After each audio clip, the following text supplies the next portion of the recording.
దాదాపుగా 76 నెలలు పూర్తి చేసుకుని 77వ నెలలోకి ప్రవేశం జరిగింది. ఇందులో దాదాపుగా చాలా సంగతులు మనం దేవుని గ్రంథం ద్వారా నేర్చుకుంటూ ఉన్నాం.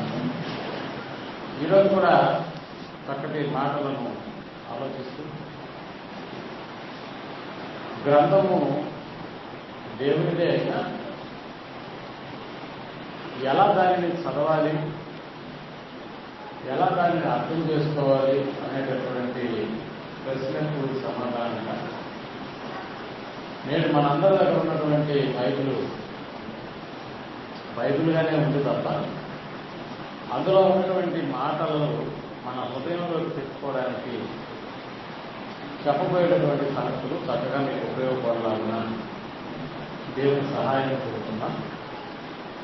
అయితే ప్రియమైనటువంటి వాళ్ళ తరాలు మారినటువంటి గ్రంథం ఏదైనా ఉంటాయని అంటే అది బైబిల్ మాట. అందుకని ఈ బైబిల్ ఎవరిది ఈ గ్రంథం అని అంటే ఇది యెహోవా గ్రంథము అనేటటువంటి పేరును కలిగి ఉంది ప్రపంచంలో. ఈ గ్రంథం ఎవరిది? యెహోవా గ్రంథం. మనం కూడా పుస్తకాలు కొనుక్కున్నప్పుడు మన పేరు రాసుకుంటాం పైన. ఇది ఎవరి పుస్తకం అని అంటే పేరు చెప్పగానే మన పేరు కనిపిస్తుంది. ఈ యెహోవా గ్రంథాన్ని మనమందరం అయితే మన ఇళ్లలో కలిగి ఉన్నాం. పుట్టబోయే బిడ్డకు కూడా ఒక గ్రంథాన్ని మనం సిద్ధం చేసుకుంటూ ఉన్నాం.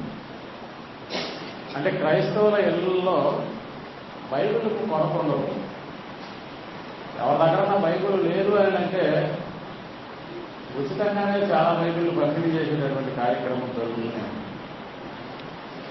మనకు తెలుసు క్రొత్త నిబంధన గ్రంథం దీంట్లో సపరేట్గా చేయబడి ఉచితంగా ఇది అమ్మకూడదు అనేటటువంటి పేరుతో పిలుపుతో సమాజంలోకి అది చలామణి అయిపోతూ ఉంది.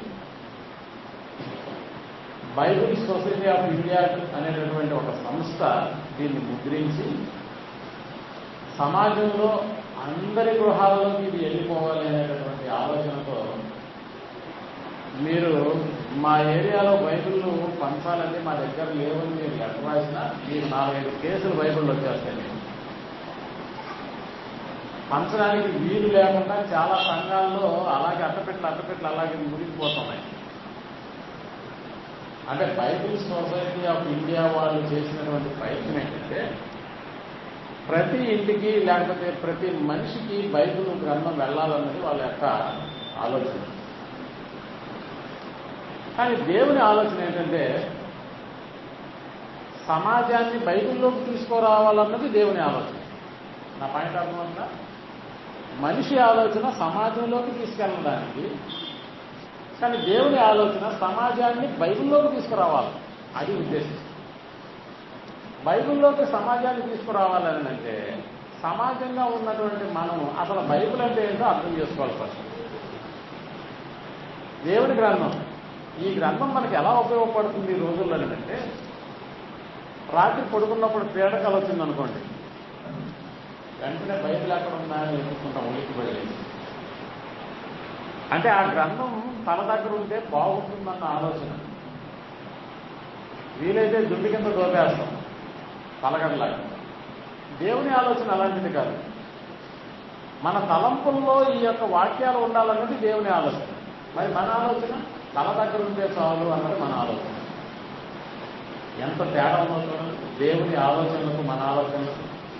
అయితే ప్రియమైనటువంటి వాళ్ళ మనందరి దగ్గర బైబిల్ ఉన్నా బైబిల్ చదివేటటువంటి విధానం చాలామంది అనుసరిస్తున్నటువంటి విధానం లాంటిది కాదు బైబిల్ చెప్పే విధానం.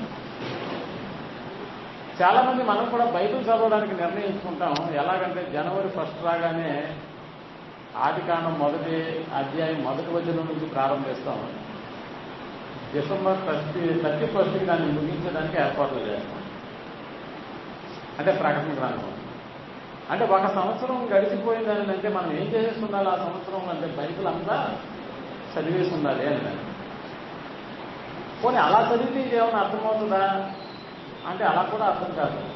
కానీ మనకి సెల్ఫ్ సాటిస్ఫాక్షన్ అనేది ఒకటి ఉంటుంది. దాన్ని మనం సంతృప్తి పరచడానికి ఏం చేసుకుంటామని అంటే, అమ్మాయి ఒక సంవత్సరంలో నేను బైబిల్ చదివేశాను అనేటటువంటి ఫీలింగ్ వస్తుంది. పోనీ అలా చదవడం వల్ల ఏమన్నా గ్రహిస్తామా అంటే లేదు, గ్రహించలేమే. చదువుకుంటూ వెళ్ళిపోవచ్చు.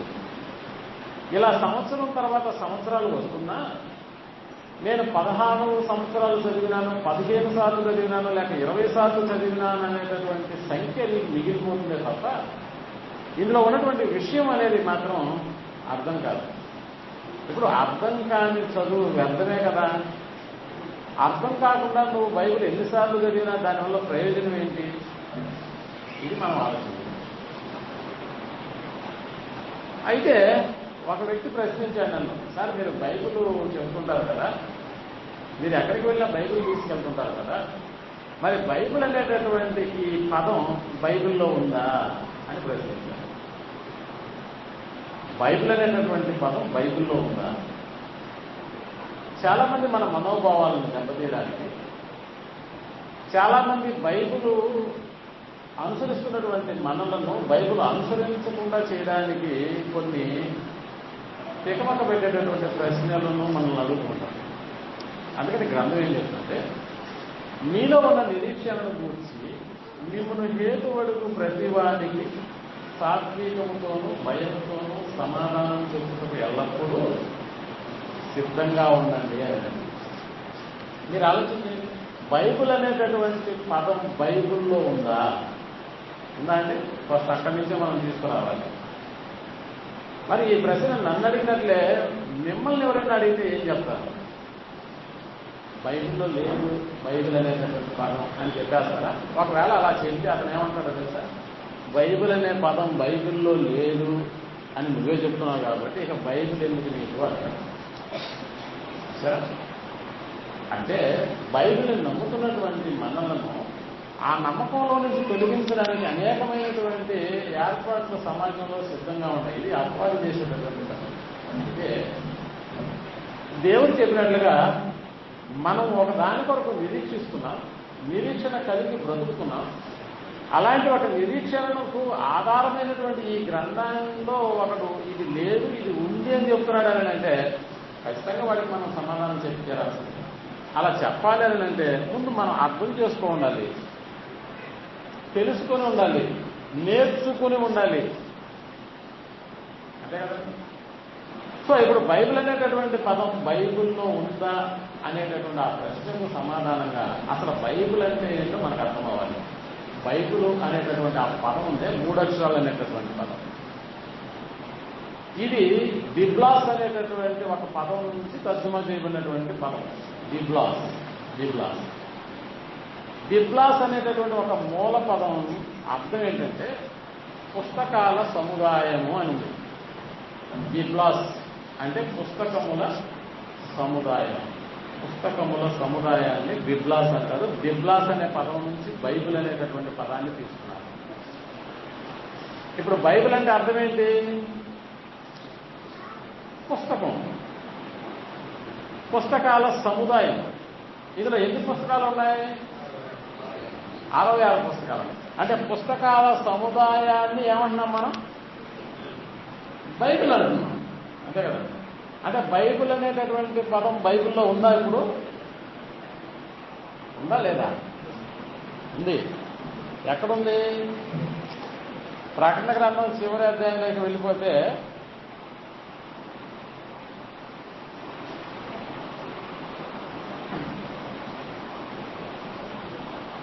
పద్దెనిమిదవ వచనం.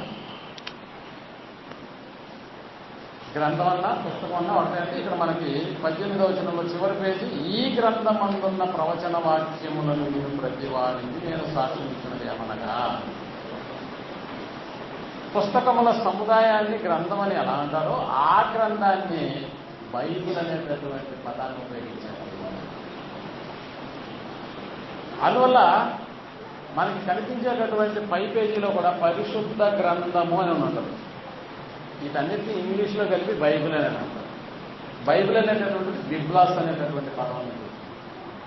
ఇకపోతే బైబిల్ అనేటటువంటిది 66 పుస్తకాలతో ఒకే పుస్తకంగా మనకి కనిపిస్తుంది కదా. 66 పుస్తకాలు ఇందులో ఉన్నాయి. ఈ సంగతి మనకు బాగా తెలుసు. 66 పుస్తకాలు ఉన్నటువంటి ఈ గ్రంథంలో విశ్వాసాలు, ఎన్ని రకాల విశ్వాసాలు ఉన్నాయో చెప్పగలుగుతారా? ఎంతమంది దేవుళ్ళు ఉన్నారో చెప్పగలుగుతారా? ఎంతమంది యేసుక్రీస్తులు ఉన్నారో చెప్పగలుగుతారా? ఎంతమంది పరిశుద్ధాత్మలు ఉన్నారో చెప్పగలుగుతారా? పోనీ ఎంతమంది దేవుళ్ళు ఉన్నారు? బైబిల్ గ్రంథంలో ఎంతమంది దేవుళ్ళు ఉన్నారు అనగా బైబిల్ గ్రంథానికి సంబంధించి దేవుళ్ళు ఎంతమంది బైబిల్ ప్రకారం? అంతేనా? బైబిల్ ప్రకారం దేవుడు ఒక్కడే, విశ్వాసం ఒక్కటే, ఆత్మ ఒక్కడే. మీకు ఎందుకు డౌట్ వస్తుంది? మనం అందుకనే ఒకసారి మనం బైబిల్లోకి వెళ్ళి వీళ్ళందరూ ఎవరెవరో ఎంతో ఎఫెసీలకు రాసిన పత్రికలో మనకు కనిపిస్తుంది ఆ సంఖ్య ఏంటని.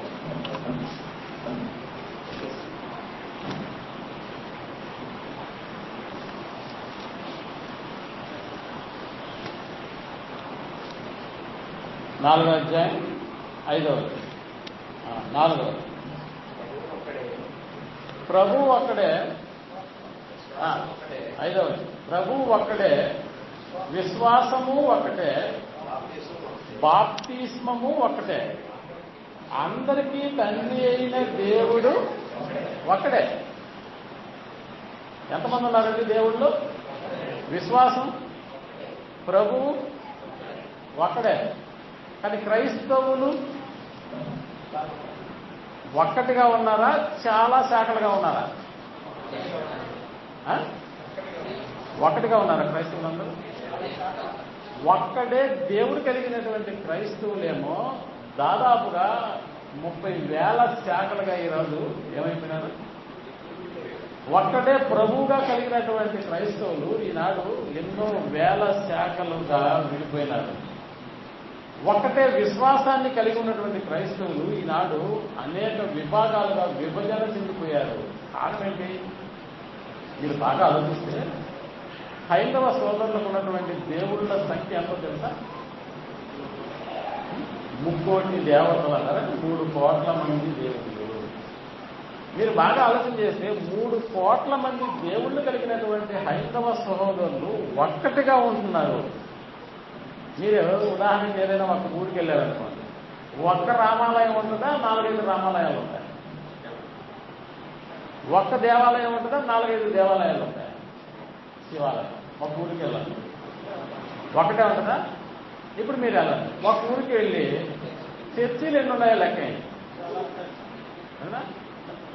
4 వీధులు ఆ ఊళ్ళో ఉంటే 4 వీధికి ఒక చర్చి ఉంటుంది. కానీ దేవాలయం అంటే 3 కోట్ల మంది దేవతలను కలిగినటువంటి హైందవ సోదరులేమో ఒక్కటిగా ఉంటున్నారు. ఒక్కటే దేవుడు కలిగినటువంటి బైబిల్ చెప్తున్నటువంటి ఆ బైబిల్ను అనుసరిస్తున్నటువంటి క్రైస్తవులు మాత్రం 30,000 శాఖలుగా విభజన చెందిపోయారు. ఎందుకు ఇలా జరిగింది? ఎందుకంటే బైబిల్ను ఆలోచించకపోవడం వల్ల, బైబిల్ను అనుసరించకపోవడం వల్ల. విశ్వాసం ఒక్కటే అన్నప్పుడు నీ విశ్వాసం నా విశ్వాసం ఒక్కటే అయి ఉండాలి కదా. అలా అనడం, నీ విశ్వాసం నీది కదా, నా విశ్వాసం నాది. అంటే ఎవరి విశ్వాసం వాళ్ళదేనా? లేదు. బైబిల్ చెప్తున్నది విశ్వాసం ఒక్కటే, దేవుడు ఒక్కడే, ప్రభువు ఒక్కడే, ఆత్మ ఒక్కడే, అందరూ ఒక్కడే. కానీ క్రైస్తవులు మాత్రం అనేక మంది. ఎందుకు ఇలాంటి విభజన జరిగింది అని అంటే బైబిల్ను అర్థం చేసుకోవడం అపార్థం ఉండడం. అందుకని ఇప్పుడు ఏం చేయాలి? అనేకులుగా ఉన్నటువంటి శాఖలను ఒక్కటిగా తీసుకురావాలని అంటే ముందు బైబిల్ అంటే ఏంటో మనకు అర్థం అవ్వాలి. పోనీ మనం ఏమన్నా అర్థం చేసుకునే దానికి ఏమైనా రెడీ అయిపోతున్నామా అంటే లేదు. ఆఫీస్కి వెళ్ళే టైంలో బైబిల్ చదవాలన్న ఆలోచన వచ్చినప్పుడు పక్కనున్న క్యాలెండర్ తీసి ఈరోజు డేట్ ఎంత అని అడిగి మరి ఆ డేట్లో ఉన్న 2 అక్షరాలు చదివేసి ఏమైపోతాం? అమ్మాయ ఈరోజు బైబిల్ చదివేశాను. ఇంకా మనకి ఏదన్నా సమస్య వచ్చింది, ఇప్పుడు దేవుడు నాతో మాట్లాడతాడు అన్న ఆలోచనతో ఇదిగో అలా కళ్ళు మూసుకొని ప్రార్థన చేసుకుని అలా బైబిల్ ఓపెన్ చేస్తాం. మన కంటికి ఏది కనిపిస్తే అది దేవుడు నాతో మాట్లాడాడు అనేటటువంటి ఆలోచనతో సంతృప్తి పడిపోతాము. మనకు అనుకూలమైనటువంటి వాక్యం రాలేదనుకోండి, అప్పుడు కూడా ఇప్పుడు రెండోసారి తీయాలి అని నేను మళ్ళా రెండోసారి దాన్ని ట్రై చేస్తాను. అప్పుడు కూడా రాలేదనుకోండి, మొదటగా మూడోసారి. ఇదే బైబిల్ చెప్పేదా కాదు. ఇలా చేయడం వల్ల బైబిల్ మనకు అర్థం కాదు. లోకంలో ఎన్నో పుస్తకాలు వస్తూ ఉన్నాయి, వాటికి అర్థాన్ని చెప్పేటటువంటి లెక్చరర్లు. ఉదాహరణకి 1వ తరగతికి పాఠం చెప్పాలన్నా కూడా గవర్నమెంట్ వాళ్ళు ఎవరిని సెలెక్ట్ చేస్తుంటారు తెలుసా? కనీసం టీచర్ ట్రైనింగ్ అన్న చేసి ఉండాలి 1వ తరగతి వాడికి. 1వ తరగతి వాడికి పాఠం చెప్పడానికి కనీసం టీచర్ ట్రైనింగ్ అన్న చదువు ఉండాలి. అలా అవును, అలాంటి వాళ్ళని సెలెక్ట్ చేస్తారు గవర్నమెంట్. కానీ ఏంటంటే వాడైతే చెప్పడానికి సమర్థుడు. ఎవరికి? 1వ తరగతి వాడికి అర్థమయ్యేటట్లుగా రాయించాలి, అర్థమయ్యేటట్లుగా చెప్పాలి. ఇలాంటి బోధనా విధానం లోకంలో జరుగుతున్నప్పుడు బైబిల్ మారినటువంటి గ్రంథం. మనుషులు మారుతూ ఉంటారు, తరాలు వెళ్ళిపోతూ ఉంటాయి, కానీ బైబిల్లో ఎలాంటి మార్పు జరగదు. మొట్టమొదటిగా బైబిల్ దేవుని గ్రంథం అని నీకు అర్థం అవ్వాలి. దేవుని గ్రంథమా? ఎలా అయింది దేవుని గ్రంథము? ఎలా అయిందంటే, ప్రపంచంలో ఏ పుస్తకానికి లేనటువంటి ఓ ఘనత, ఓ గొప్పతనం ఒక్క బైబిల్కి మాత్రమే ఉంది. ఎలా ఉంది బైబిల్కి గొప్పతనం అని అంటే, ప్రపంచంలో అత్యధికంగా ప్రింట్ అయ్యేటటువంటి పుస్తకం ఏదైనా ఉంది అని అంటే బైబిల్. దాంట్లో వరల్డ్ రికార్డా? అది గిన్నిస్ రికార్డే. ప్రపంచంలో ఎక్కువగా చదివేటటువంటి పుస్తకం ఏదైనా ఉందని అంటే అది బైబిలే. ఎక్కువగా అమ్మే బైబిల్, ఎక్కువగా అమ్ముడయ్యే బైబిల్, ఎక్కువగా కొనుక్కునేటటువంటి పుస్తకం ఏదైనా ఉందని అంటే అది బైబిలే. ఎక్కువ భాషలలో తర్జుమా చేయబడిన గ్రంథం ఏదైనా ఉందని అంటే అది కూడా బైబిలే. ఇవన్నీ కాదు, కానీ ఇలా అక్షరాలను పేపర్ల మీద మనం చదువుకున్నాం కదా ఈరోజు. ఒకనాడు ప్రింటింగ్ అనేటటువంటిది ఎవరు కనుక్కున్నారు? జాన్ గూటెన్బర్గ్ అనేటటువంటి అతను కేవలం బైబిల్ని అక్షరాలుగా పేపర్లో పొందుపరచాలన్న ఆలోచనతో మొట్టమొదటిగా బైబిల్ గ్రంథాన్ని ముద్రించడం కోసమే గూటెన్బర్గ్ ఎంత కష్టపడ్డాడని అంటే మిగిలిన గ్రంథాలను ప్రింట్ చేయడానికి కాదు. దీన్ని బట్టి మనకు అర్థమయ్యేది ఏంటంటే దీని వెనుకాల దేవుని హస్తం ఉన్న సంగతి అర్థమవ్వాలి. ఈరోజు అవలేలగా మనం తెలుగు మాట్లాడుతున్నా తెలుగులోకి ఈ బైబిల్ మన ఇంట్లోకి ఎలా వచ్చిందనుకుంటున్నారు? అది దేవుని యొక్క కార్యక్రమం. అలాంటి దేవుని గ్రంథం ఈరోజు నువ్వు అవలేలగా తీసుకొని అలా వెళ్ళిపోతున్నావు ఊహించుకుంటా. అందుకే చదవడానికి మనం ఒక చొక్కాన్ని ధరిస్తున్నామంటే దానికి ఒక పద్ధతి ఉన్నట్టుగానే, ఓ ప్యాంటును మనం వేసుకుంటున్నామంటే దానికి ఒక పద్ధతి ఉన్నట్టుగానే, ఒక చీర కడుతుంది ఒక ఆవిడ అంటే దానికి ఒక పద్ధతి ఉంది అనేటటువంటి విధానంలో ఎలా ఒక పనులను పద్ధతులుగా ఎలా చేస్తున్నామో, ఒక అరటిపండు తినడానికి ఒక పద్ధతి ఉందా? ఉంది. తొక్కు తీసుకొని మరీ తినాలి దానికి. ఒక నారింజ పండు తినాలనుకుంటే దానికి ఒక పద్ధతి ఉందా? ఉంది. అలానే తినేస్తావా? లేదు. ఒక్కొక్క దానికి ఒక్కొక్క రకమైనటువంటి పద్ధతులు ఎలా మనం జీవిస్తున్నటువంటి ఈ లోకంలో మనకి కనిపిస్తున్నాయో అలాంటి ఒక పద్ధతి చదువు విషయంలో కూడా ఉందన్న సంగతిని మనం జ్ఞాపకం చేసుకోవాలి. ఉదాహరణకి మనకి లెక్కలు బాగా రావాలనుకోండి, లెక్కలను నేర్చుకోవాలంటే ఏం చేయాలంటే లెక్కలు నేర్చుకోవడానికి ఒక పద్ధతి ఉంది. లెక్కలు రావాలంటే ఫస్ట్ ఏం రావాలి? 1, 2 కానించి ప్రారంభించి ఎక్కాలు రావాలి.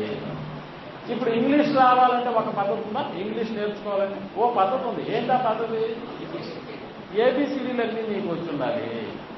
తెలుగు నేర్చుకోవాలంటే ఆలన్నీ వచ్చుండాలి. చూసారా? అంటే లెక్కలు నేర్చుకోవడానికి ఒక పద్ధతి ఉంది, ఇంగ్లీష్ నేర్చుకోవడానికి ఒక పద్ధతి ఉంది, తెలుగు నేర్చుకోవడానికి ఒక పద్ధతి ఉంది.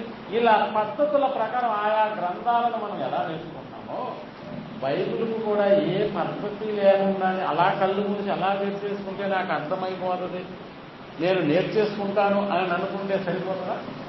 లేదు. అందుకనే ఈ గ్రంథాన్ని చదవడం అనేటటువంటి ఒక కార్యక్రమానికి దేవుడు ఓ పద్ధతిని పెట్టాడు. ఆ పద్ధతి తెలియక మనం ఏం చేస్తామంటే ప్రారంభము గ్రంథం ఆది కాండమని, ప్రారంభపు గ్రంథం నుంచి మొదటి వచనం నుంచి ప్రకటన చివరి వచనం వరకు చదివేస్తుంటే మనం ఈరోజు బైబిల్ చదివేసినట్లుగా అది సంఖ్యను మనం రాసుకుంటూ ఉన్నాము. 4-5 సార్లు చదివేశానంటే బైబిల్ మొత్తం అని సంతృప్తి పొందుకోతున్నామే తప్ప దేవుడు దీన్ని చదవడానికి ఇచ్చిన పద్ధతి ఏంటో మనకు అర్థం కావట్లేదు. అందువల్ల చదవడం అయితే చదువుకున్నాం కానీ దేవుడు చెప్పిన పద్ధతి ప్రకారం మనం చదువుతున్నామా? ఎందుకు ఆయన చెప్పిన పద్ధతినే మనం ఫాలో అవ్వాలి అని అంటే రచయిత ఆయన కాబట్టి. మీరు ఏ పుస్తకాన్ని తీసుకున్నా ముందు రచయిత మాట అని ఉంటుందండి, ఉంటుందా? లోపల ఏ పుస్తకాన్ని తీసుకున్నా కూడా రచయిత దాని గురించి ఒక మాట రాస్తారు. దీన్ని ఎలా చదవాలి, అసలు దీని యొక్క ముఖ్య ఉద్దేశం ఏంటనేది రచయిత మాటలో ఉంటుంది. అందుకని ఈ గ్రంథము దేవునిదా కాదా అని మనం అర్థం చేసుకుంటే ఇది దేవునిదే అన్న సంగతి మనకు తెలుస్తుంది. ఎక్కడ తెలుస్తుంది ఇది దేవుని గ్రంథం అని? ఒకసారి యెషయా గ్రంథం 34వ అధ్యాయం 16వ వచనం. యెషయా గ్రంథం 34వ అధ్యాయం 16వ వచనంలో యెహోవా గ్రంథమును అన్నదా? అదండి నాకు మనం నేర్చుకోమని. యెహోవా గ్రంథమును పరిశీలించి చదువుకోండి. ఎలా చదువుకోవాలండి ఈ గ్రంథాన్ని? పరిశీలించి చదువుతున్నామా, మామూలుగా చదువుకుంటూ వెళ్ళిపోతున్నామా? బైబిల్ ఎలా చదువుతున్నామా? బైబిల్ చదివే వాళ్ళు అలవాటు ఉందా ఎవరికన్నా? నాకేడు సార్ ఆదివారం అయితే తీస్తాము, మళ్ళీ అయిపోయిన వెళ్ళి షెల్ఫ్లో పెట్టేస్తాం జాగ్రత్తగా. బంగారం అయితే బీరువాలో దాచిపెడతాం కానీ బైబిల్ మాత్రం బయటే పెట్టేస్తాం. మళ్ళీ ఎప్పుడు చేస్తాం? ఆదివారం చేస్తాం. వీలైతే నెలకోసారి జరిగే ఇలాంటి తరగతుల్లో చేస్తాం బయట, అంతే కదా. సో అందుకని దేవుడి యొక్క మాట ప్రకారం యెహోవా గ్రంథమును, యెహోవా గ్రంథము, గ్రంథం ఎవరిది? యెహోవాది. ఇప్పుడు యెహోవా గ్రంథాన్ని యెహోవా ఎలా చదువుకోమని చెప్తున్నాడంటే పరిశీలించి చదువుకోండి, పరిశీలించి చదువుకోనండి అన్నాడండి. పరిశీలించి చదవాలా అంటే భూతత్వం పెట్టి చిన్నది పెద్దదని అలా చదువుకుంటూ వెళ్ళాలా? పరిశీలించి చదువుకోవాలా? పరిశీలిస్తే విషయాలు అర్థమైపోతాయండి. ఏదైనా ఒక మర్డర్ జరిగిందనుకోండి ఒక ప్రాంతం, ఒక రూపంలో అక్కడికి ఎవరు వస్తారంటే క్లూస్ టీమ్ అని ఒక టీం వచ్చారు. ఆ టీం వచ్చి ఆ ప్రాంతాన్నంతా వాళ్ళ స్వాధీనంలో చేసేసుకుంటారు. అక్కడికి ఎవరిని బయట వాళ్ళని లోపలికి రాలేదు. అక్కడ జరిగినటువంటి ఇన్సిడెంట్ ఏదైతే ఉందో, సంఘటన ఏదైతే ఉందో దాని తాలూకు ప్రతి చిన్న విషయాన్ని కూడా వాళ్ళు ఏం చేస్తారంటే పెద్దదిగా చూస్తారు. అంటే పరిశీలించి చూడడానికి ఇష్టపడతారు. ఆ రూలో ఒక చిన్న ఎంట్రుక పడిపోయింది అనుకోండి, దాన్ని కూడా తీస్తారా బయటికి? ఇది ఎంట్రుకలే, ఎందుకులే అనుకుంటారా? లేదు. అంటే ప్రతి చిన్న వస్తువును కూడా వాళ్ళు తీసి పరిశీలన చేస్తే ఆ సంఘటన తాలూకు దొంగెవరో అర్థమైపోతుంది. అంటే పరిశీలన చేస్తే నిజాలు తెలుస్తాయా? నిజాలు తెలుస్తాయి. అందుకని ఒకసారి మనం ప్రసంగి గ్రంథంలో ప్రసంగి రాస్తూ ఆయన ఏం చెప్తున్నాడో చూడండి. పరిశీలన గురించి ఆయన మాట్లాడుతూ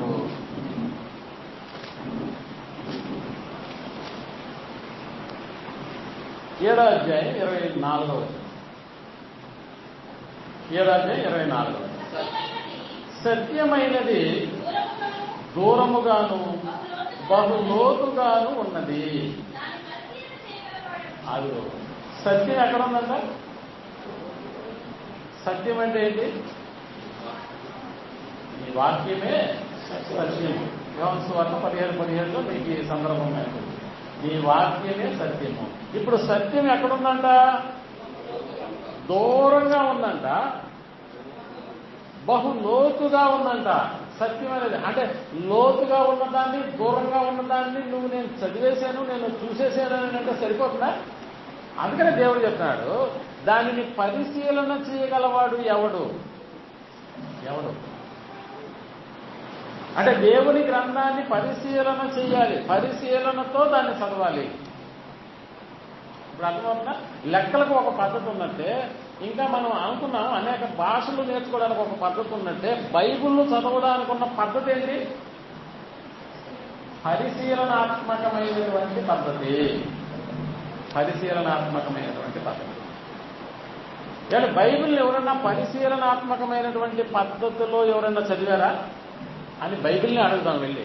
మనం ఎలాగూ చదవట్లేదు కదా. సో బైబిల్ని అడుగుతాం, పరిశీలనాత్మకమైనటువంటి పద్ధతిలో బైబిల్ని చదివినటువంటి వాళ్ళు ఎవరున్నారు అని అంటే, ఒకసారి పేతురు రాసిన మొదటి పత్రిక 1వ అధ్యాయం 10వ వచనాన్ని మనం ఆలోచన చేద్దాం. మీకు కలుగు ఆ కృపను గూర్చి ప్రవచించిన ప్రవక్తలు ఈ రక్షణను గూర్చి అదిగో ఏం చేశారంట?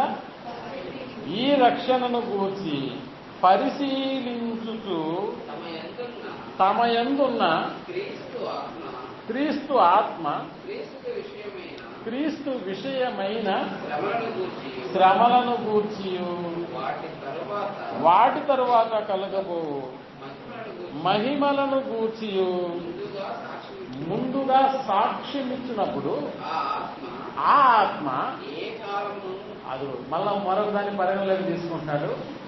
ఆ ఆత్మ ఏ కాలములను ఎట్టి కాలములను సూచించుతూ వచ్చెనో దానిని విచారించి పరిశోధించి. ఇప్పుడు పరిశోధన అనేటటువంటి ఈ పదం వెనకాల ఉన్నటువంటిది ఏంటంటే,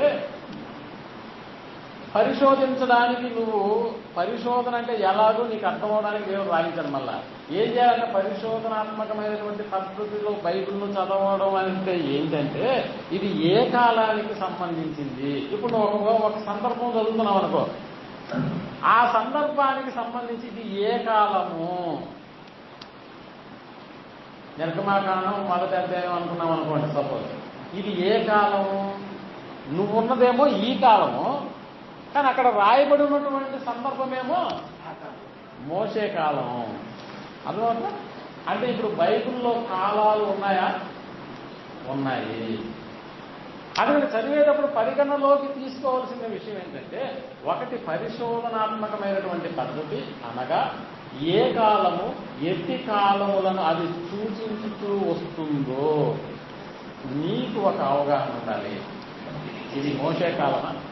అందుకని కాలాన్ని కూడా 2 భాగాలు చేశారు. క్రైస్తవులు కాదని చేసింది, ప్రపంచమే కాలాన్ని 2 భాగాలు చేసింది. ఏంటా 2 భాగాలు? ఒకటేమో క్రీస్తుకు పూర్వము, మరొకటేమో క్రీస్తు శకము. కాలాన్ని విభజన చేసింది. బైబిల్. ఇప్పుడు బైబిల్లో 2 భాగాలు ఉన్నాయా? ఏం భాగాలు?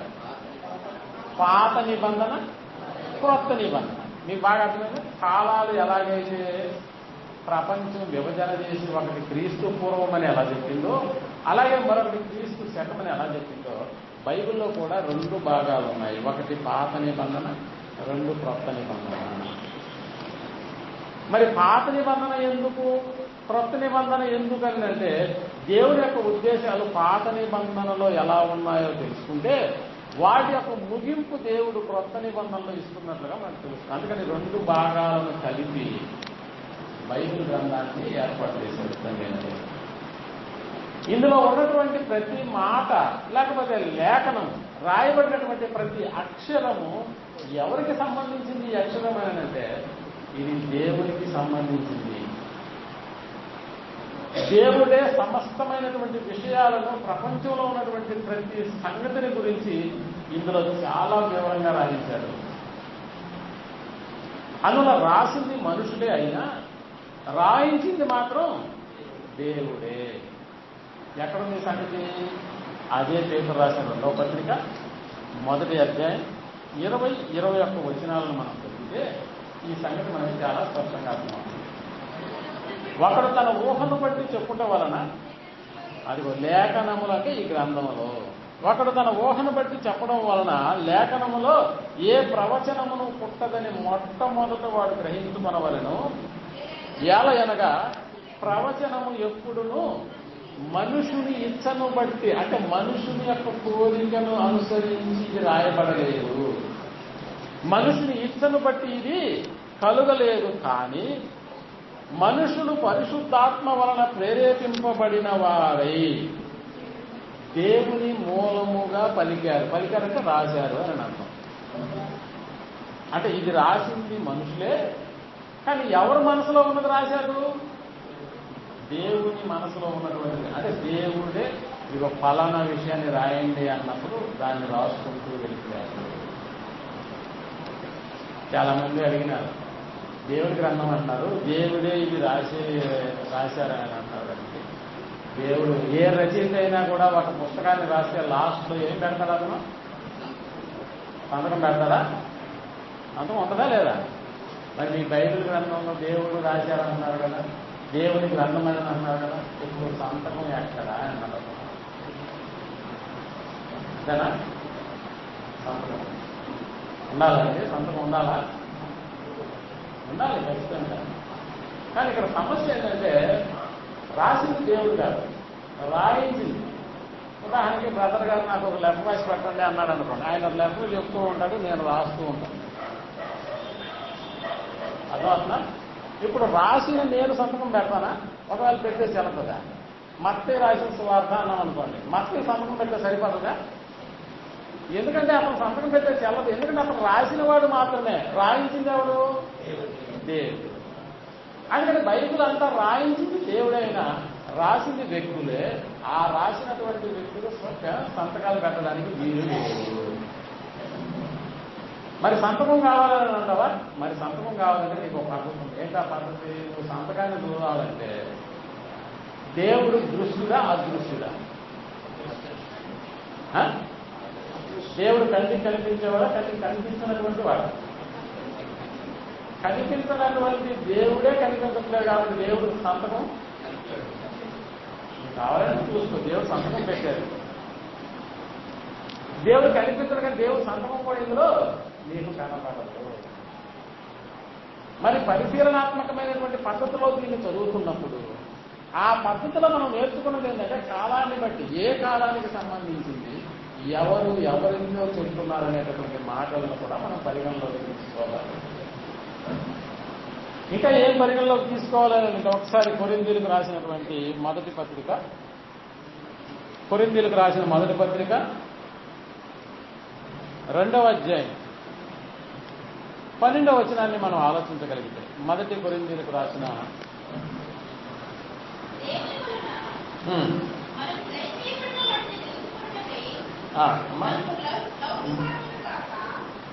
12వ వచనమా? 12వ 11 నుంచి చదువుతాం. మొదటి కొరింథీయులకు రాసిన పత్రిక 2వ అధ్యాయం 11వ వచనం నుంచి 11వ వచనం.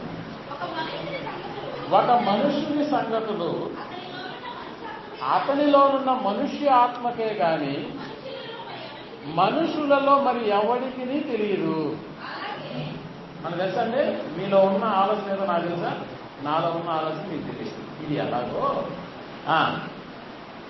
మనుషుని సంగతులు అతనిలో మనుషాత్మకే కానీ మనుషులు ఎవరికి తెలియను, అలాగే దేవుని సంగతులు దేవుని ఆత్మకే కానీ మరి ఎవరికి తెలియవు.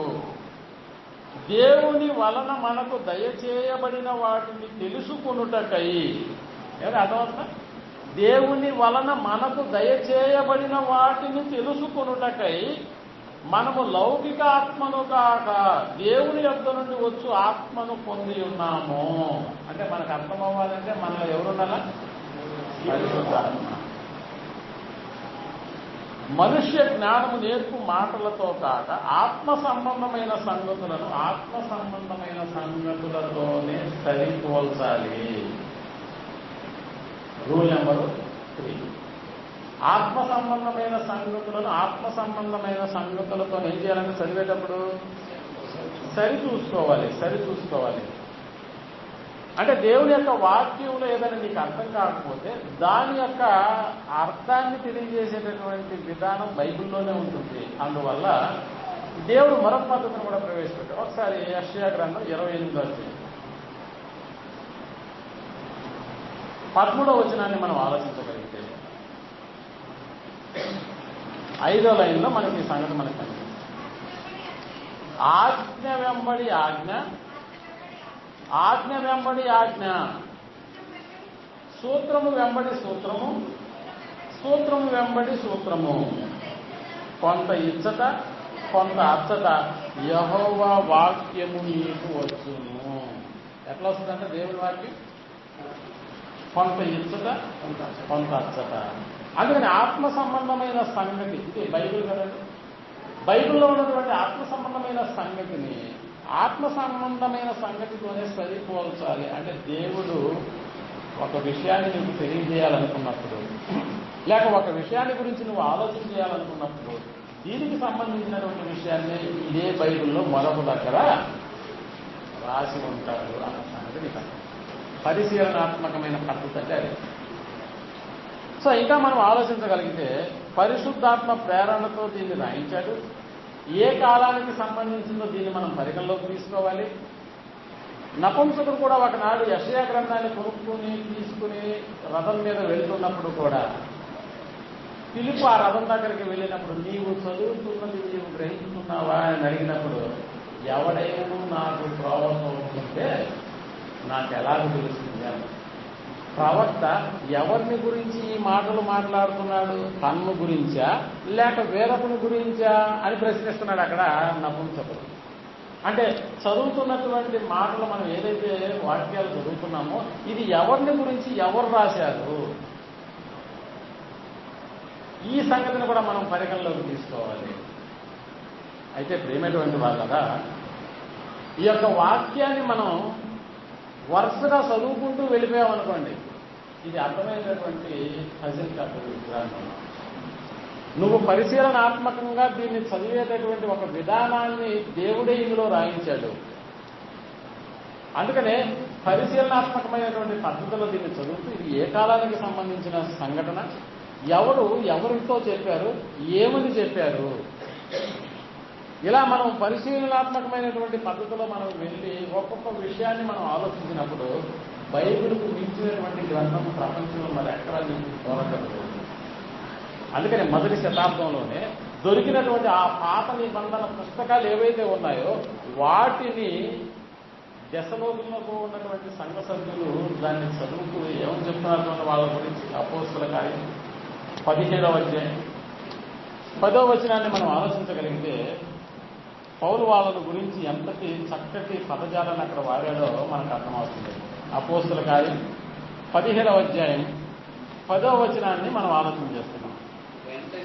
వెంటనే సహోదరులు రాత్రి వేళ పౌలును సీలను బెరయకు పంపింది.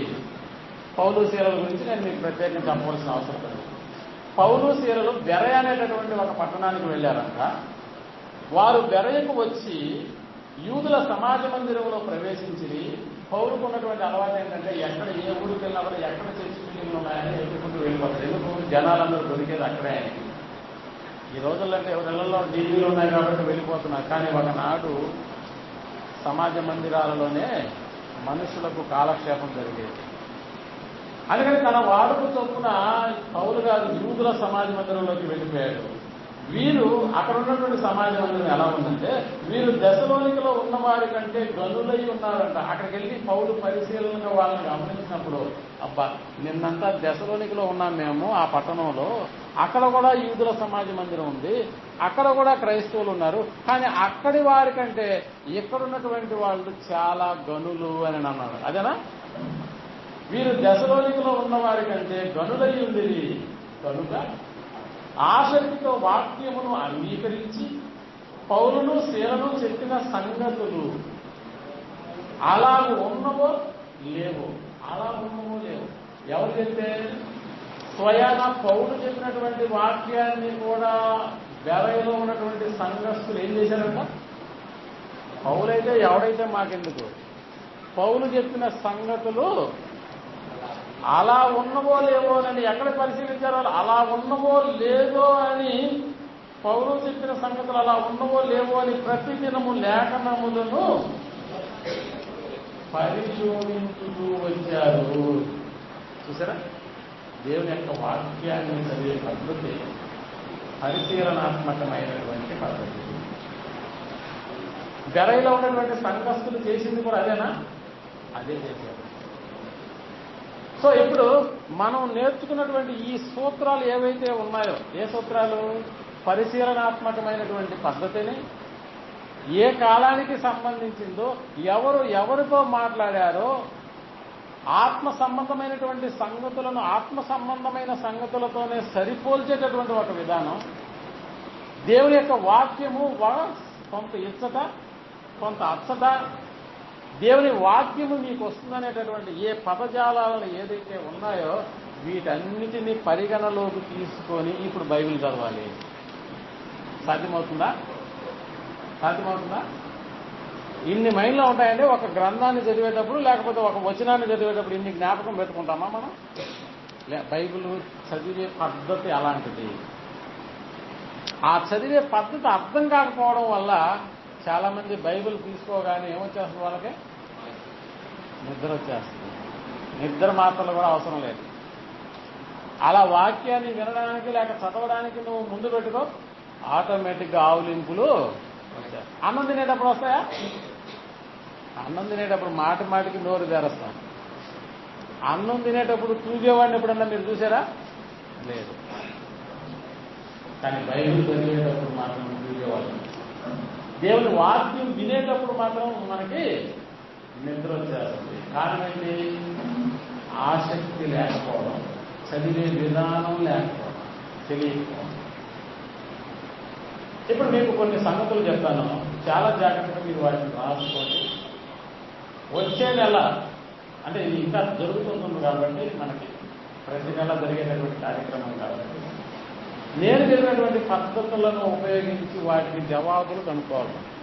ఓకేనా? ఇది పజిల్, మీకు ఇస్తున్నటువంటి పజిల్. కొన్ని సంగతులు చెప్తాను, మీరు వాటిని చక్కగా రాసుకోవాలి. ఓకేనా? రైట్. మొదటి సంగతి, ఆదికాండం 4వ అధ్యాయం 3వ వచనం. ఆదికాండం 4వ అధ్యాయం 3వ వచనం చదవండి. బైబిల్ చదివే పద్ధతిని చెప్తున్నాను నేను. అందులో కొన్ని విషయాలను మీకు ఇప్పుడు తెలియజెప్పను. మీకు ఇప్పుడు వాటిని ఎలా చదవాలన్నది నేను ఇప్పుడు చెప్పను. కాబట్టి కొన్ని సంగతులు మీకు రాసుకోమని చెప్తాను. కొంతకాలమైన తర్వాత కయీను పొలము పంటలో కొంత యెహోవాకు అర్పణగా తెచ్చాడు. మనకు తెలుసు కదా, ప్రారంభపు కాలాల్లో ఆదాము హవ్వలు, వారికి ఇద్దరు. ఆ ఇద్దరిలో ఒకడు కయ్యేను, మరొకడు హేబేలు. ఇప్పుడు కయ్యేను ఏం తెచ్చాడంట? కొంతకాలమైన తర్వాత కయ్యేను పొలము పంటలో కొంత యెహోవాకు అర్పణగా తెచ్చాడు. తమ్ముడు హేబేలు కూడా తన మందలో తొలిచూలు పుట్టిన వాటిలో క్రొవ్విన వాటిని ఇంకొన్ని తెచ్చాడు. మీరు బాగా అర్థం. దేవుని సమూహంలోకి కయ్యేనేమో పంటలో కొంత, హేబేలేమో మందలో క్రొవ్విన వాటిని తీసుకొచ్చారు. ఇప్పుడు వీళ్ళిద్దరు అర్పణలు ఎవరి దగ్గరకు వచ్చాయి? దేవుని దగ్గరకు వచ్చాయి. ఇప్పుడు దేవుడు ఏం చేశాడో చూడండి. యెహోవా హేబేలును అతని అర్పణను లక్ష్య పెట్టారు, కయ్యేనును అతని అర్పణను ఆయన లక్ష్య పెట్టలేదు. ఇక్కడ ఆగిపోవాలండి మనం ముఖ్యంగా. అంటే బైబిల్ చదివే విధానం మనం రొటీన్గా చదివే వాళ్ళమైతే కయ్యేను అర్పణ తెచ్చాడు, హేబేలు అర్పణ తెచ్చాడు, ఇది ఆయనకి నచ్చలేదు, ఇది నీకు నచ్చింది అనుకోండి, తర్వాత వచనంలోకి వెళ్ళిపోతామా? కానీ ఇక్కడ ఆగి ఎందుకు కయ్యేను అర్పణను దేవుడు అంగీకరించలేదు అని ఇప్పుడు ప్రశ్నిస్తున్నాము. అలా చదవాలి. ఎందుకు హేబేలు అర్పణను లక్ష్య పెట్టాడు, కయ్యేను అర్పణను ఎందుకు లక్ష్య పెట్టలేదు? ఎందుకంటే మనం కూడా దేవుడికి ఎన్నో అర్పణలు తెస్తుంటాం కదా. సమర్పణ చేయము ప్రభువునకు అని పాడుకుంటాం కదా. సమర్పణ అంటే అర్పణే కదా. ఆ రోజుల్లో వాళ్ళకి అది అర్పణ, ఈ రోజుల్లో మనకి సమర్పణ. అదే మనం కూడా దేవుని సముఖానికి వచ్చేటప్పుడు ఏదో ఒక అర్పణ తెస్తున్నాం కదా. మరి అలాంటప్పుడు కయ్యేను అర్పణను దేవుడు కయ్యేనును అతని అర్పణను లక్ష్య పెట్టలేదంటే ఈ రోజు నేను తెచ్చే అర్పణ సంగతి ఏంటి? హేబేలును అతని అర్పణను దేవుడు లక్ష్య పెట్టాడంటే ఇప్పుడు నేను తెస్తున్నటువంటి అర్పణను కూడా దేవుడు లక్ష్య పెడతాడా? పెట్టాడు. నన్ను కూడా ధృవీకరించేస్తాడా? అసలు ఎందుకు ఇలా జరిగింది అని ఎప్పుడన్నా ఆలోచించాం? ఇప్పుడు మనం చెప్పుకున్నటువంటి పద్ధతులు ఏదైతే ఉన్నాయో, అంటే ఒక పరిశీలనాత్మకమైనటువంటి పద్ధతి అంటే ఏంటో మీకు అర్థం అవ్వడానికి ఒక ఉదాహరణ తీసుకున్నాను. ఇలాంటివే చాలా ఉన్నాయి, ఇంకా ఎలా ఉన్నాయి. దీన్ని మీరు రాసి పెట్టుకొని వచ్చే నెలలో మళ్ళీ వీటికి ఎక్స్ప్లెనేషన్ మీకు పుష్కలంగా మీకు లభిస్తుంది. మళ్ళా చూద్దాం. ఆదికాండం 22వ అధ్యాయం మొదటి వచనం. ఈ అధ్యాయంలో మనకి కనిపిస్తున్నటువంటి ప్రముఖమైనటువంటి వ్యక్తి అబ్రహాం గారు. అబ్రహాం మాకు తెలియదండి అని చెప్పేవాళ్ళు ఎవరైనా ఉన్నారా? ఆయన కుమారుడు ఎవరు? ఇస్సాకు కూడా మాకు తెలియదండి అనే వాళ్ళు ఎవరైనా ఉన్నారా? లేదు. అబ్రహాం మీకు తెలుసు, ఇస్సాకు కూడా మీకు తెలుసు. అబ్రహాముకు 100 ఏళ్ల వయసులో కలిగినటువంటి ఏకైక కుమారుడు ఇస్సాకు. దేవుడు చెప్తున్నాడు, ఆ సంగతులు జరిగిన తర్వాత దేవుడు అబ్రహామును పరిశోధించినట్లనగా ఆయన అబ్రహామా అని పిలువగా అతడు చిత్తం ప్రభువా ఆయన. అప్పుడు ఆయన నీకు ఒక్కడై ఉన్న నీ కుమారుని అనగా నీవు ప్రేమించు ఇస్సాకును తీసుకుని మోరియా దేశంలోకి వెళ్ళి అక్కడ నేను నీతో చెప్పకో పర్వతములలో ఒకదాని మీద దహన బలిగా అతనిని అర్పించుమని చెప్పాను. ఉందా? ఉందండి మీ అందరి బైబిల్లో ఉంది. ఇప్పుడు నా ప్రశ్న ఏంటంటే, ఇక్కడ అబ్రహాము ఇస్సాకును బలిగా అర్పించాడా లేదా?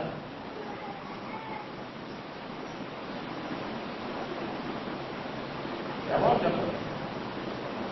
అబ్రహాము ఇస్సాకును బలిగా అర్పించాడా లేదా? అర్పించాడా? సరే, అర్పించాడా అన్న మళ్ళా ఒకసారి 10వ వచనం చూద్దాం. 10వ వచనం. అప్పుడు అబ్రహాము తన కుమారుని వధించుటకు, అంటే బలి అర్పించుటకు తన చెయ్యి చాచి కత్తి పట్టుకొనగా యెహోవా దూత పరలోకము నుండి అబ్రహామా అబ్రహామా అని పిలిచెను. అందుకు అతడు చిత్తం ప్రభువాని. అప్పుడు ఆయన ఆ చిన్నవాని మీద చెయ్యి వెయ్యకుము, అతనిని ఏమీ చేయకుము అన్నాడా? అంటే ఇక్కడ బలి జరిగిందా? జరగదు. చెయ్యి వెయ్యొద్దు అన్నాడు, అంటే కత్తి వేయొద్దు ఆ అబ్బాయి మీద. హెబ్రీలకు రాసిన పత్రిక 11వ అధ్యాయం 12వ వచనాన్ని మనం ఆలోచిస్తాం. హెబ్రీలకు రాసిన పత్రిక 11వ అధ్యాయం 12వ వచనం. ఈ సంఘటన ఇలాగే ఉంటుంది. ఇప్పుడు మళ్ళా నేను చెప్పే ఈ వచనాన్ని 11వ అధ్యాయం 12వ వచనాన్ని చదవండి. హెబ్రీలకు రాసినటువంటి పత్రిక 12వ వచనం చదువుతున్నారా?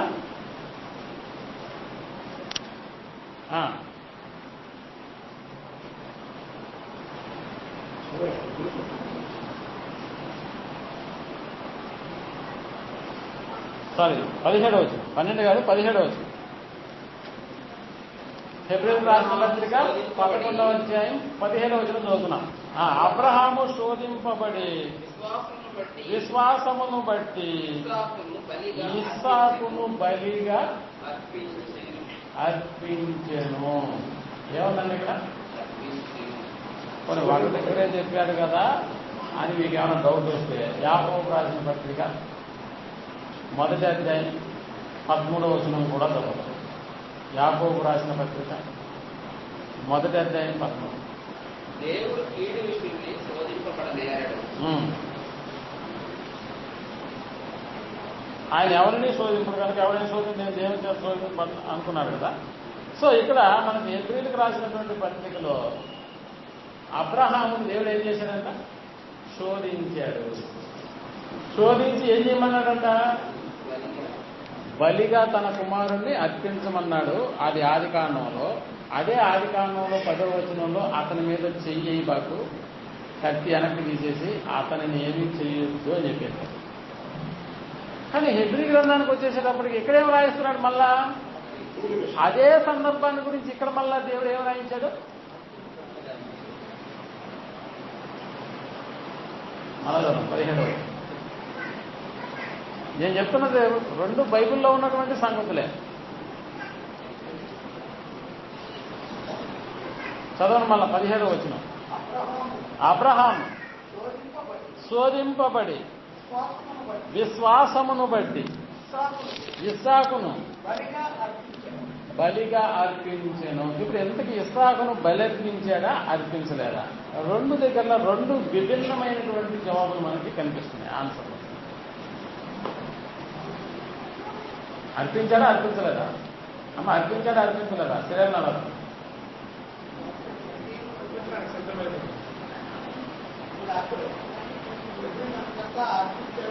మరి అసలు విషయాన్ని తెలియకపోతే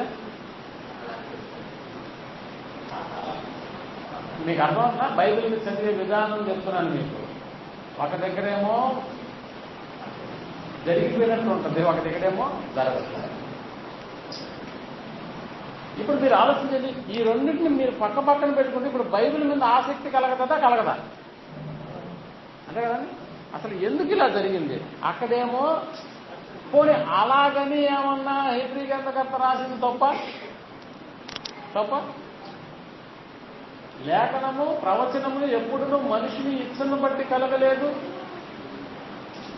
మనుషులు పరిశుద్ధాత్మ వలన ప్రేరేపింపబడిన వారే దేవుని మూలముగా పలికారని రాయబడింది. అంటే ఈ లేఖనము రాయించింది దేవుడే, ఆదికాండం రాయించింది కూడా దేవుడే. అంటే దేవుడు ఒక దగ్గర రైట్ చేసి మరొక దగ్గర తప్పు చేశానని ఏమైనా సరిదిద్దుకునే ప్రోగ్రాంలు ఏమైనా ఉన్నాయి బైబిల్లో? ఏమీ లేదు. ఎందుకు ఇలా? ఇదనమాట మనం పరిశీలన చేయాల్సినటువంటి పద్ధతి. మరొక సందర్భం ఇవన్నీ రాసుకోండి మీరు, మళ్ళీ మీకు వచ్చే నెలలో మీకు వీటికి జవాబులు మీకు దొరుకుతాయి. యెహోషువ గ్రంథం 10వ అధ్యాయం 12వ వచనాన్ని మనం ఆలోచన చేస్తున్నాం. యెహోషువ గ్రంథం 10వ అధ్యాయం 12వ వచనం. యెహోవా ఇశ్రాయేలు ఎదుట అమోరీయులను అప్పగించిన దినమున ఇశ్రాయేలీలు వినుచుండగా యెహోషువ యెహోవాకు ప్రార్థన చేసెను. ఏం చేశారంట? ఎవరికి చేశారు? యెహోషువ అనేటటువంటి ఆయన ఇశ్రాయేలీలను నడిపిస్తున్నటువంటి, మోషే తర్వాత నడిపిస్తున్నటువంటి నాయకుడు యెహోషువ. యెహోవాకు ప్రార్థన చేస్తున్నాడు. ఏమని ప్రార్థన చేస్తున్నాడు? యెహోషువ, సూర్యుడా, నిద్రలేసి వస్తున్నారు కదా సూర్యుడా నీవు గిబియోనులో నిలువుము, చంద్రుడా నీవు అయ్యాలోయలో నిలువుము. జనులు తమ శత్రువుల మీద పగ తీర్చుకుని వరకు సూర్యుడు నిలచెను, చంద్రుడు ఆగెను. ఇప్పుడు మీరు ఆలోచించండి, సూర్యుడు ఏమైపోయాడంట? 4 గంటలప్పుడు యెహోషువ ప్రార్థన చేశాడండి. సూర్యుడా నువ్వు అక్కడే ఉండిపోవాలన్నాడు. మామూలుగా ఇప్పుడంటే వాచ్లు వచ్చేసాయి కానీ సమయాన్ని చూసుకోవాలి. ఒకప్పుడు సమయాన్ని చూసుకోవాలంటే దేని వైపు చూసేవాళ్ళు అంతేనా? అంటే 4 గంటలకు సూర్యుడు ఎక్కడ ఉండాలో బాగా సూర్యుడిని గమనించేటటువంటి వాళ్ళకి తెలుసు. 12 గంటలకు అన్నానికి దిగాలని అంటే టయాళ్ళు ఉండవు పెద్దవాళ్ళ కాలంలో. మన తాతల ముత్తాతల కాలంలో వాచీలు లేవు. ఎవరికి ఆధారం? టయానికి ఎవరు ఆధారం అంటే సూర్యుడే. అందుకని కరెక్ట్గా నిలబడుకుంటే ఆయన నెత్తి మీద ఉన్నాడని అంటే అమ్మాయి 12 అయిపోయింది, ఇప్పుడు భోజనానికి వెళ్ళాలి అని. సో ఇప్పుడు ఉదాహరణకి యెహోషువ గారు 4 గంటలప్పుడు సాయంత్రం సూర్యుడా నువ్వు ఆగిపో, ఇక్కడే చీకటి పడకూడదు, ఎందుకంటే చీకటి పడితే వీళ్ళని తప్పలేము, మేము అమోరీయులను చంపేయాలి, అందుకని నువ్వు అక్కడే ఆగిపో అన్నాడు. ఇక్కడ ప్రశ్న ఏముంది అని మీరు అనుకుంటారేమో. ప్రశ్న చెప్తాను కానీ మనకు తెలుసు భూమి గుండ్రంగా ఉందా లేదా? ఉంది. భూమి గుండ్రంగా ఉండి తన చుట్టూ తాను తిరుగుతూ సూర్యుడి చుట్టూ తిరుగుతా ఉందంట.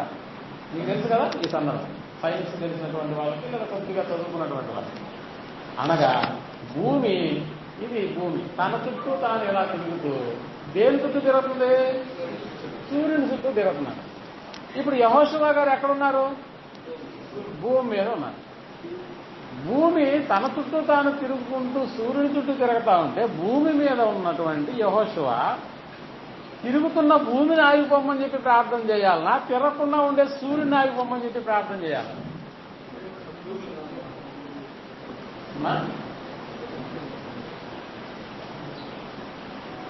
పాయింట్ అర్థమవుతుందా? 20 నిమిషాల్లోకి వెళ్ళిపోతాను. ఈ పాయింట్ అర్థమైతే ఆనందంగా ఉంటుంది వాక్యం. అర్థం కాకపోతే ఏంటి ఇంకా టైం ఏమిటంటే అసలే మాకు శోభంలో ఇంకా మాకు భోజనాలు లేవని ఎట్లా ఉంటుంది. నా పాయింట్ అర్థమైతే మీకు వాక్యం అద్భుతంగా ఉంటుంది. తిరుగుతున్న భూమి మీద చేరినటువంటి యెహోషువ, యుద్ధం చేస్తూ ఉన్నటువంటి యెహోషువ సూర్యుడిని ఆగిపోమని చెప్తున్నాడు. ఏంటి? ఎప్పుడన్నా ఆలోచన చేశానా? లేదు. పరిశీలనాత్మకమైనటువంటి పద్ధతి అంటే ఎలా ఉంటుందో నీకు అర్థం అవ్వాలి. నిజానికి ప్రార్థన చేస్తే భూమి గురించి ప్రార్థన చేయాలి. భూమే నువ్వు ఆగిపో అనాలి, అంతే కదా. సూర్యుని ఆగిపోమంటున్నాడు. ఏంటి ఇక్కడ? భూమి తన చుట్టూ తాను తిరుగుతూ సూర్యుని చుట్టూ తిరుగుతాను. ఇక తన చుట్టూ తాను తిరగడానికి 24 గంటలు, సూర్యుడి చుట్టూ తిరగడానికి 365 రోజులు. కొత్త సంవత్సరం అంటానే. కొత్త సంవత్సరం అంటే అర్థం ఏం లేదండి. సూర్యుడు ఒక దగ్గర, భూమి ఒక దగ్గర నుంచి తన చుట్టూ తాను తిరుగుతూ 365 దినాలు తిరుగుతుంటే మళ్ళా ఇదే ప్లేస్కి వస్తే ఒక సంవత్సరం. సో ఎలా? పోనీ అలాగని యెహోషువ గారు చేసిన ప్రార్థన తప్ప? పోనీ రాయించినటువంటి ఆయన తప్పేమన్నా రాయించాడా? అక్కడ భూమి అని ఉండాలండి, లేదు నేను పొరపాటున సూర్యుడని రాసేశాను అన్నది కూడా రైటా? లేదు. బైబిల్ ఈ ప్రవచన గ్రంథమందు ఒక్క పొల్లైన సున్నా అయినను తప్పిపోదంటే సున్నా పొల్లు అన్ని కరెక్ట్గానే దేవుడు రాయించాడా? కరెక్ట్గానే రాయించాడండి. తప్పులుగా లేవా? లేదు. ఒకవేళ ఏమైనా ప్రింటింగ్ మిస్టేక్ ఉంటే తప్ప. తర్వాత పాయింట్ చెప్తాను. లూకాసు వార్త 16వ అధ్యాయం 26వ వచనం. లూకాసు వార్త 16వ అధ్యాయం 26వ వచనం. అంతేకాక లూకాసు వార్త 16:26 అదేనా? అంతేకాక ఇక్కడ నుండి మీ ఆ.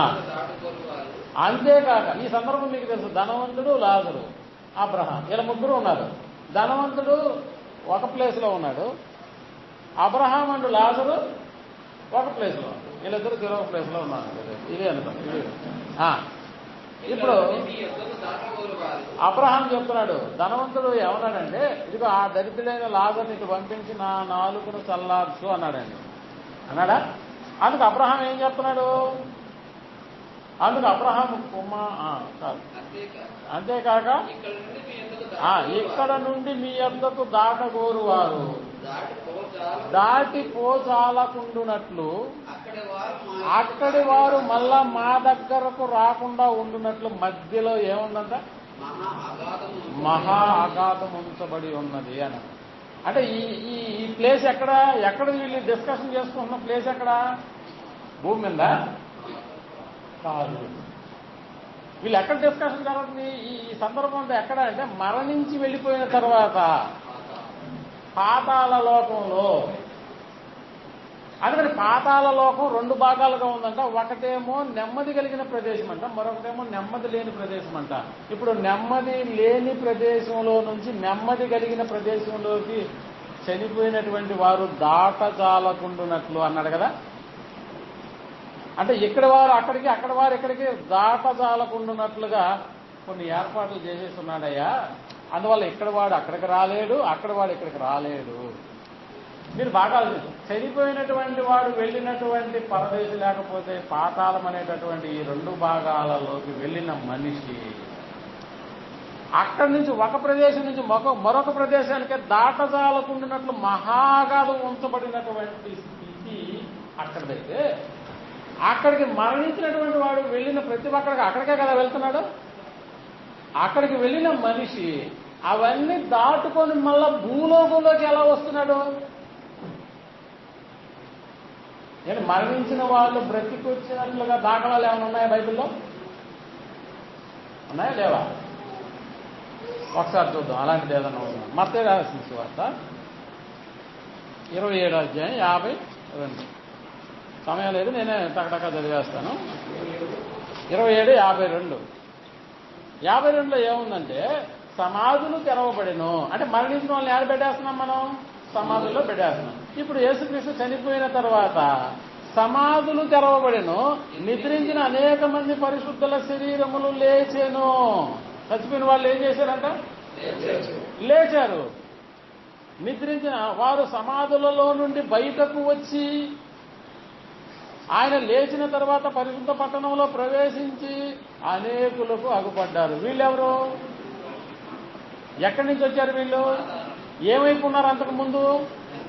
చచ్చిపోయినవారు. చచ్చిపోయినటువంటి వాళ్ళు వెళ్ళిన ప్రదేశంలో ఒక ప్రదేశం నుంచి మరొక ప్రదేశానికి దాటజాలకుంటున్నట్లుగా మహా అగాధమైనటువంటి పరిస్థితుల్లో నుంచి ఒకడు ఒక లోకాన్ని దాటుకొని మరొక లోకంలోకి మళ్ళా బ్రతికి రావడమా ఎలా సంభవించింది? రాగలుగుతాడా? కొన్ని లాభంలో బ్రతికించాడు కదా యేసుక్రీస్తు వారు. చనిపోయి నేటికి 3 దినాలైన ప్రభువా, ఒత్తిడే పంపు కొడుతుంటుంది శరీరం అని నేను ఒక్క ఏదో మాట నిద్రిస్తున్నాడు అంట పోయినాడు. రాత్రు లేచిరా అన్నాడు. అంటే అమ్మ లేచి వచ్చేసాడు. ఇతను ఎక్కడి నుంచి వచ్చాడు? మరి అక్కడేమో అబ్రహాం గారు భోజాలకుండున్నట్లునే నేను అన్నాడు. ఇక్కడ వారు అక్కడికి, అక్కడ వారు ఎక్కడికి. అంటే ఒక లోకం నుంచి మరొక లోకానికి రాగలడా మనుషుడు? ఇది సాధ్యమయ్యే కార్యక్రమమేనా? అంటే దేవుడు ఒక దగ్గర రైట్ రాయించి మరొక దగ్గర తప్పు రాయిస్తాడా?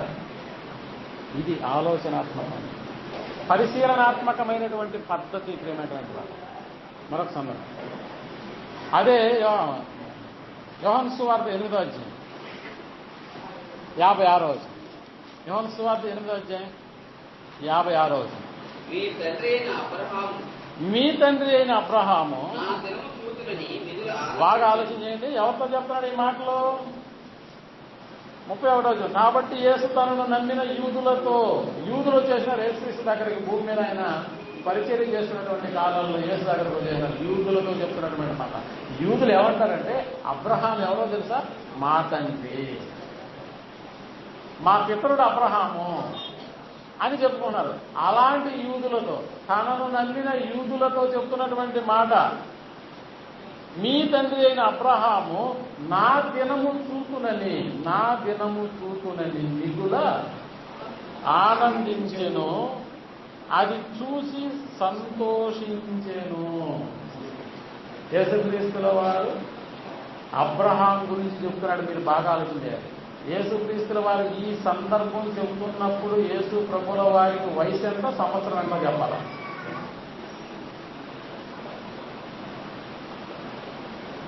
యేసు ప్రభుల వారి వయసు ఎంత ఈ మాట చెప్పాడు? ఎంత వయసు? 33 సంవత్సరాలు. అంతేనా? రైట్. ఏ సంవత్సరంలో చెప్తున్నాడు? 33వ సంవత్సరంలోనే. అంతే కదా. ఒకటి నుంచి మనం లెక్క వేసుకుంటే 1వ శతాబ్దంలోనే కదా ఇదంతా జరిగింది. పోనీ అదే అబ్రహాం గారు ఎప్పుడు వాడు? ఈయనేమో క్రీస్తు శకంలో ఉన్నటువంటి మాట, అబ్రహాం గారు క్రీస్తు పూర్వంలో. అంటే దాదాపుగా ఎన్ని పుస్తకాలు ఉన్నాయి చూడండి మధ్యలో. ఆది కాండం నుంచి యోహాను సువార్త వరకు ఎన్ని పుస్తకాలు ఉన్నాయి? అంటే ఎన్ని దినాలు జరిగినాయి వీటి మధ్య, ఎన్ని సంవత్సరాలు జరిగాయి? కానీ యేసుప్రభులు వారు ఏమంటున్నారంటే, ఒరే పిచ్చోళ్ళారా, మీ తండ్రి అబ్రహాము, మా తండ్రి అబ్రహాము, మా నాయన గొప్పవాడు, విశ్వాసులకు తండ్రి అని మీరు సంకలగ్రహం జరుగుతున్నారు. అలాంటి మీ తండ్రి అంటే గొప్పవాడని మీరు ఎవరినైతే మీరు మాకు తండ్రి అని అనుకున్నారు, ఆ గొప్పవాడైన అబ్రహాం నన్ను అనగా నా దినాన్ని చూడాలని మిగుల ఆశపడ్డాడు. అది చూసి సంతోషించాడు అని. ఇప్పుడు అబ్రహాం ఎవరి దినాన్ని చూశాడంట? అబ్రహాము ఎవరి దినాన్ని చూశాడు? అందుకు పాపం వచ్చింది యూదులకి. అందుకు యూదులు, నీకు ఇంకను 50 సంవత్సరములైనను లేవే. నీ వయసు చూస్తే 33, ఏ 50 సంవత్సరాలు కూడా కాదు. అబ్రహాం గారు పుట్టి పెరిగింది ఎప్పుడు? అప్పటికి 1500 సంవత్సరాలు జరిగిపోయి ఉంది. నీకింకా 50 సంవత్సరములు కూడా లేవే, నీవు అబ్రహామును చూసిదివా అని ఆయనకు అనగా రాళ్ళు చూసి పట్టపోయినారు యేసుప్రభు వారు. ఇప్పుడు మీరు ఆలోచించి, యేసుప్రభుల వారు చెప్పిన మాట రైటా రాంగా? రైటా? వాళ్ళేమన్నారు? నీకు ఇంకా 50 సంవత్సరంలో కూడా ఈ సంఘటన జరిగి ఇప్పుడు 2020 సంవత్సరం. అంతే కదండి. అంటే ఎప్పుడో మొదటి శతాబ్దం ప్రారంభంలో 1500 సంవత్సరాల వెనుక అబ్రహాం గారు పుట్టింది. ఆ తర్వాత 0 సంవత్సరాలు 1వ శతాబ్దం. ఆ తర్వాత 2020లో ఈ సందర్భాన్ని చదువుతున్నాము. ఏ సందర్భం ఏంటంటే మొదటి శతాబ్దపు సందర్భము. ఈ వ్యక్తి ఎవరయ్యారంటే అబ్రహాం గారు. ఆయన ఎప్పుడు అంటే దాదాపుగా 2500 సంవత్సరాల సంఖ్య అనుకున్నటువంటి వారు. ఇప్పుడు మీరు ఆలోచన చేయండి, 2020లో ఉన్న మనం మొదటి శతాబ్దంలోకి వెళ్ళి యేసుప్రభుల వారిని నువ్వెప్పుడు ఆయన ఎప్పుడయ్యా నీ దినాన్ని చూసింది అని మనం కూడా ప్రశ్నిస్తే మనకు వచ్చే జవాబు కూడా నీకు ఇంకా 50 సంవత్సరములు కూడా లేవే, నీవు అబ్రహామును చూసివా అని మనం కూడా అడగాల పర్లేదా? అడగాలి. ఇలాగా ఒకటి ఇక్కడ రాయబడిందన్నా తప్పై ఉండాలి, లేక యేసుక్రీస్తు అన్న అబద్ధం చెప్పి ఉండాలి. ఈ రెండింటిలో ఏది జరగదు. మరేంటి విషయం? ఏంటి విషయం? మా రాసిన తప్ప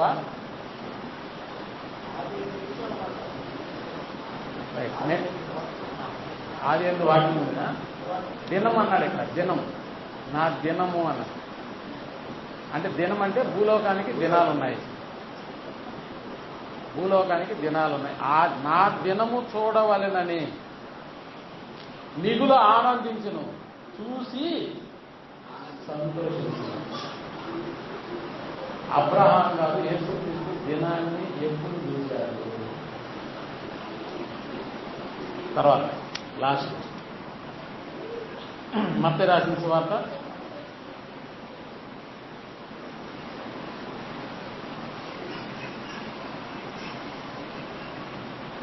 1వ అధ్యాయం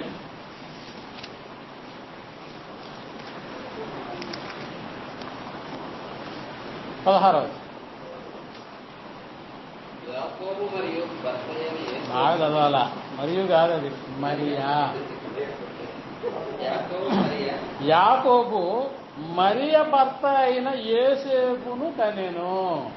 యాకోబు మరియ భర్త. మరి ఎవరు? యేసు ప్రభుల వారి తల్లి. బాగా గుర్తుపెట్టుకోండి సందర్భం. ఎందుకంటే మీకు అందుకనే బైబిల్ పరిశోధనాత్మక పద్ధతిలో చదవడం తెలియలే మనకి ఇంతవరకు. యాకోబు అనేటటువంటి ఆయన మరియ భర్త అయిన యోసేపును. ఇప్పుడు చెప్పండి, యోసేపుకు తండ్రి ఎవరు?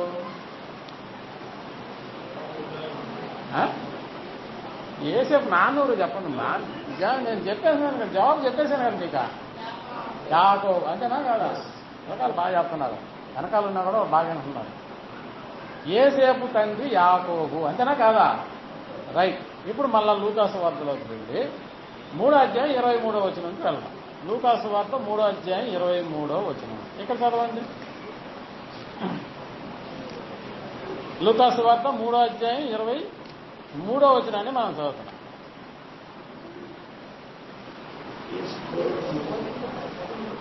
లూకాసు వార్త 3వ అధ్యాయం 23. అదేనా? రైట్. యేసు బోధింప మొదలు పెట్టినప్పుడు ఆయన దాదాపు 30 ఏండ్ల ఈడు గలవాడు. ఆయన యోసేపు కుమారుడని ఎంచబడెను అని చెబుతూ యోసేపు హేలికి, హేలి మత్తతుకు, మత్తతు లేవికి, లేవి మెల్కికి అని చెబుతా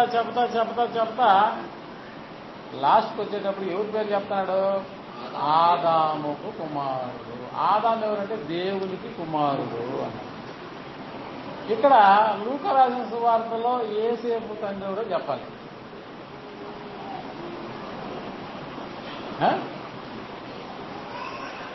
ఎవరన్నా? హేలి. ఒక వ్యక్తికి 2 తండ్రులు ఉంటారా? ఏంటిది?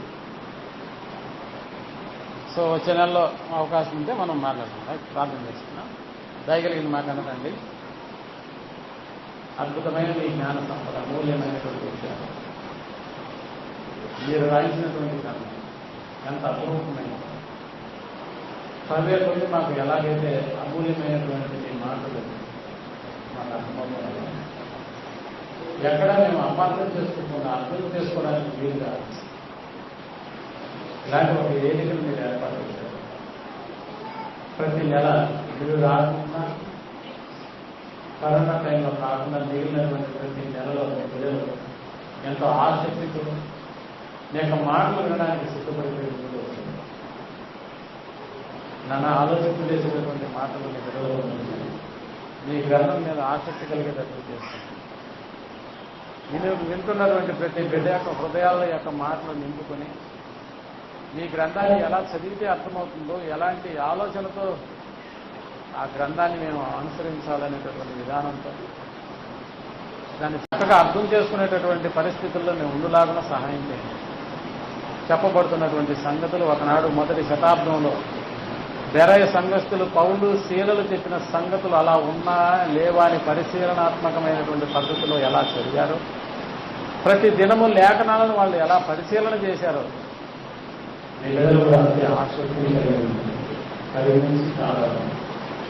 ఈ సంగతులు తెలుసుకుని ఇంకా అమూల్యమైనటువంటి అద్భుతమైనటువంటి సంగతుల పట్ల అద్భుతమైనటువంటి మీ జ్ఞానాన్ని వాళ్ళు సొంతం చేసుకుని జ్ఞానంలో వాళ్ళు ఐశ్వర్యవంతులైనట్లుగా సహాయం చేయండి.